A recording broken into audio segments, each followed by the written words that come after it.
My many thanks for that outstanding introduction. You're a tough act to follow, Madam President.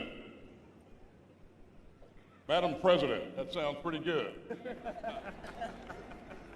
I'll see you in 20 years, Jeremiah, in Washington.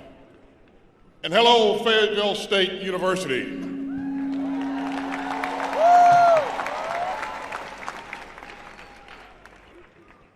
It's great to be back in Fayetteville.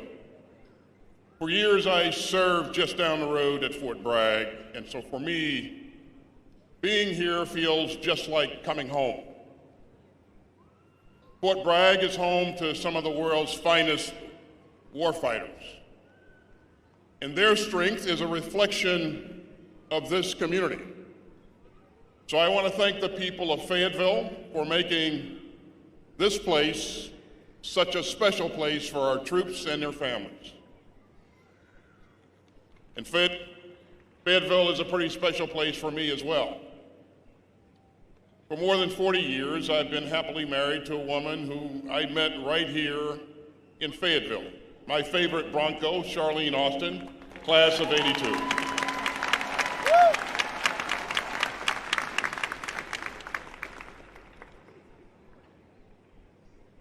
So as I was preparing for this speech, I asked Charlene for some advice. And she suggested that I start with an important question. And it's the same question that you've heard a couple of times this morning. But let me see if I can get this right. Can I get an attitude check?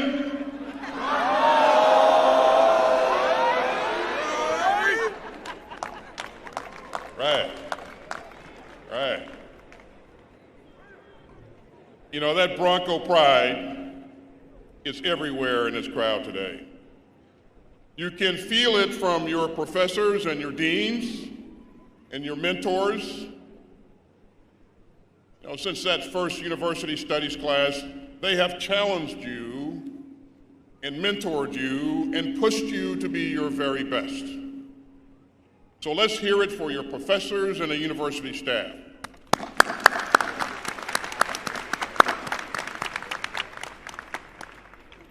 Really glad to be here with Chancellor Allison. He's a special guy. And I want to thank him for his great work to make the whole FSU community stronger. From military-connected students to adult learners to first-generation students. And you've worked to offer free undergraduate tuition to military students and veterans. That's just outstanding in my view, so let's give him a hand.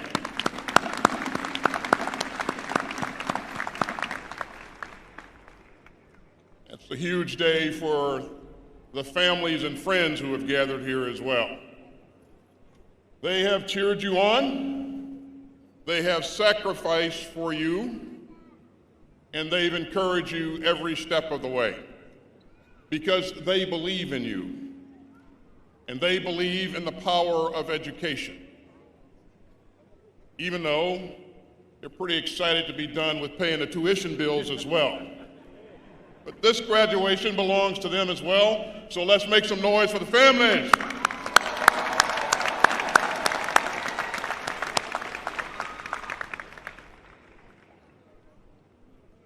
And I'm sure that you remember that tomorrow is Mother's Day, right?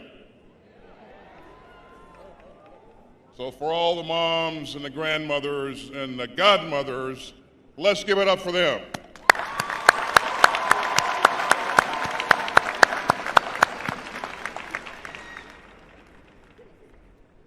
Above all, graduates, and you've heard this a couple of times this morning, but I gotta say it again, I hope that you are proud of what you've achieved, because we are all deeply proud of you.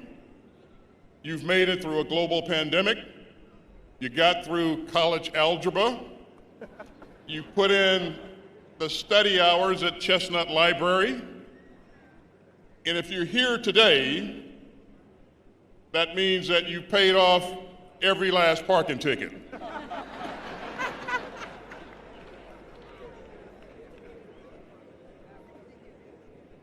You've learned from your professors and your coaches. You've learned from your classmates. You've shown fierce determination, and some of you have held down full-time jobs just to get here today. And some of you helped your kids finish their homework before starting your own. You've developed resilience every time that you were almost on time for class, but got stuck waiting for that endless freight train to pass by. You know who you are. So let's hear it for the class of 2023.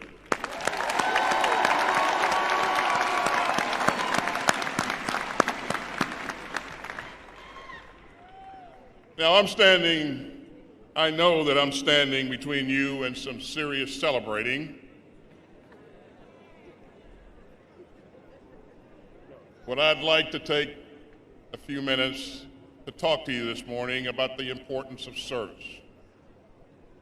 Because one of the things that makes Fayetteville State so special is its proud tradition of public service. I'm thinking today of a young man named Andrew Johnson who attended this school in the early 1940s. His dream was to fly airplanes. And at that time, that was nearly unheard of for African Americans like him. But he insisted and he persisted. And eventually he joined the elite group known as the Tuskegee Airmen. And during World War II, they fought for America from the skies, even while being forced into segregated and substandard quarters and dining halls and bathrooms back on the ground. They were often treated as second-class citizens. But there was nothing second-class about their service. The Tuskegee Airmen flew more than 15,000 successful missions in World War II. And like so many black Americans throughout history, they defended our country with courage and discipline and honor. And after the defeat of Nazi Germany, the magnificent service of Lieutenant Colonel Andrew Johnson and the Tuskegee Airmen could no longer be denied. In 1948, President Truman ordered equal treatment and opportunity in the U.S. military. Now, that didn't break down every barrier, but it did open new horizons for black Americans. And this year, we celebrate the 75th anniversary of Truman's executive order, which let qualified patriots serve our country, regardless of the color of their skin. And it paved the path toward a U.S. military where all brave Americans can rise as high as their talents and their initiative can take them. And I'm proud that in just a few minutes, we will recognize 17 graduates who will become America's newest second lieutenants. Let's give them a round of applause.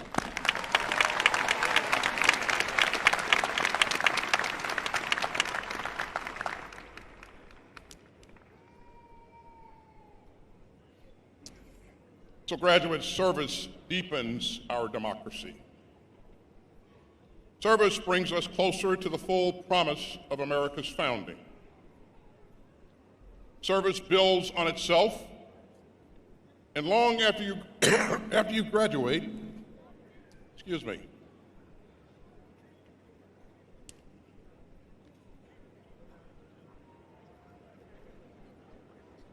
long after you graduate, I hope that you can carry forward the FSU legacy of service. I don't just mean serving in uniform. Service is volunteering in your community. It's making sure that every citizen gets a fair shot at the American dream. It's doing your part to make real our country's highest ideals of liberty and justice for all. and it's paying $136 for 2 lots on Gillespie Street to start a school for black children, as this school's 7 founders did back in 1867. Now, that kind of progress has never been easy. And I've seen that in my own life. I went to school, high school, nearly 2 decades after President Truman integrated the military, and about 15 years after the Supreme Court ruled that so-called separate but equal schools violated our Constitution. But we still lived in a painfully segregated society. I grew up in Georgia in the time of Jim Crow. Our local public high school had long been all white, and one of my sisters and I were among the first black students to integrate it. And so those were some pretty ugly days. And the first year was especially tough. But I am still grateful to the people of goodwill, including the teachers and the school leaders and the public officials, who made sure that my sister and I could get a good public education. I still remember their quiet resolve and their civic spirit. And they taught me that service means standing firm on the American principle that all people are created equal. And service means demanding equality of opportunity for all of our children. And service means setting an example. And for me, that example came from one of my uncles. He proudly served during the Vietnam War as a Green Beret. Now, that would have been impossible just a few years earlier. I still remember him coming home wearing that Green Beret and sporting those jump boots. And I saw him and I thought to myself, you know, I've just got to do that. I got to have some of that. And so his service led to my service. It led me to the U.S. Army for a brief 41-year career.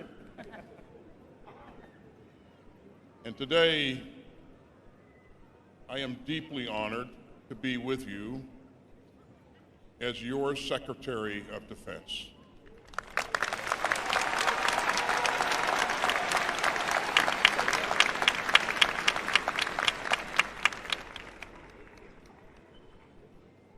Now, I know that the road forward may seem steep, and I know that many of you see the distance between where America is and where America should be, and what America can be. But America's real promise is our democracy, and our democracy needs you. Each and every one of you. As a poet, Archibald MacLeish once said, democracy is never a thing done. Democracy is something that a nation must be doing. So you've got careers to start. You have obligations to meet. You've got mountains to climb. And I know that many of you and your families had to already dig deep just to make it here today. But I hope that you will always remember your duty to help those who are less fortunate. And I hope that you will always remember the words of the great civil rights leader, Fannie Lou Hamer, who once said, "Nobody's free until everybody's free."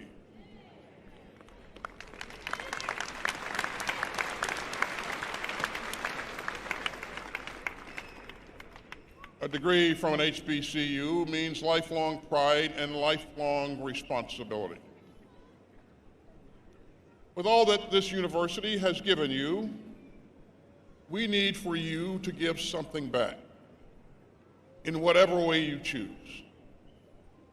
We need for you to become doctors and nurses who will heal the sick. We need you to become lawyers who will always fight for change. We need you to become entrepreneurs who will make our economy work for all Americans. We need you to become teachers who will pass on the mighty gift of education. And yes, we need some of you to stand up and salute and to defend the United States by joining the greatest fighting force in the history of the world.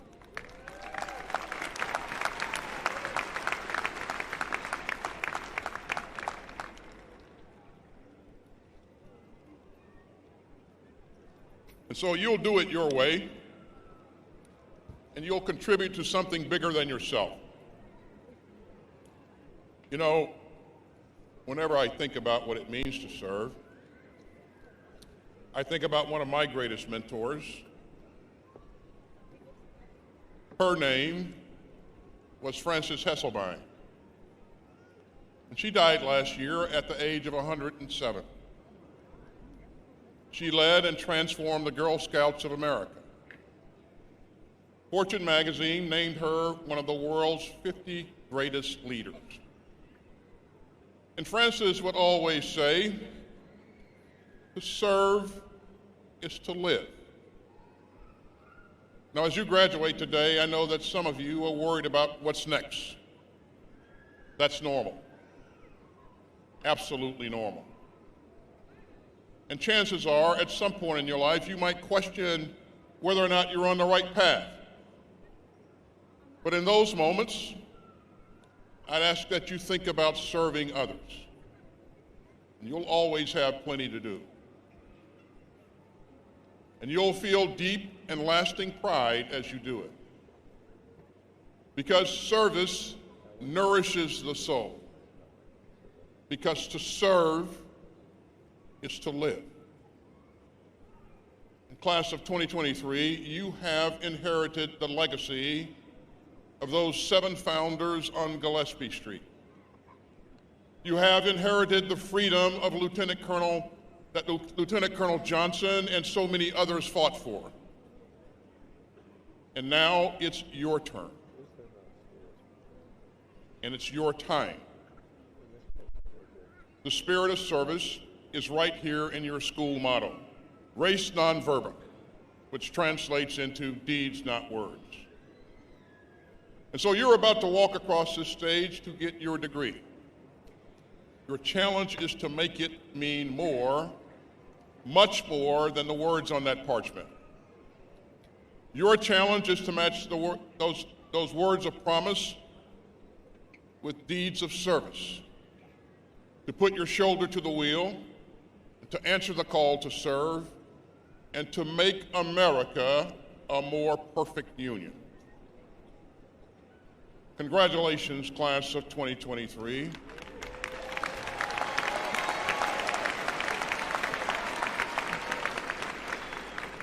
May God bless you, may God bless your families, and may God continue to bless the United States of America.